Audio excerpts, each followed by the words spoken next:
Hello, good PM. Gusto kong mag-order ulit.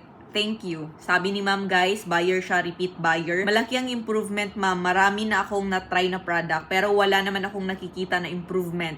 Pero sa cloves oil, marami akong nakikitang baby hair ma'am. Sana ito na po ang sagot ng mga panalangin ko. Ayan, nag-order si ma'am ulit guys. Galing sa kanya yan. So, kapag walang effect, syempre, hindi naman mag-aksaya ng pera ang mga buyer, di ba? Kaya sa mga nagtatanong kung effective ba, mag-try na lang kayo kahit isang bottle kasi no need na pong gumastos ng ilang bottles para umasa kung effective ba o hindi. Ganyan, kagaya ng ilang product na dagdag pa ng dagdag, ganyan. So, basta nasa 1 to 2 bottles, pero usually talaga sa mga nag-feedback, mag-try lang sila ng 1 bottle kasi aabot na siya ng almost 2 months. So, dapat sa ganyan na time, meron na talaga siyang ma-observe na changes or effect like nag-less ang lagas at saka may mga sign of growth na ng buhok. So, kapag okay, pag positive ang sa'yo, ang effect, ayan, pwede kang mag-add kasi nga hindi naman sa isang bottle lang na lahat, fully recovered na. So, sa one bottle, itry mo lang kung mag-click sa'yo ang product. So, paano po mag-avail? Pwede kayo sa Shopee, dito sa Facebook account ko, sa TikTok and Lazada. Usually, mas mababa sa Shopee and dito sa Facebook account. Comment lang guys if meron kayong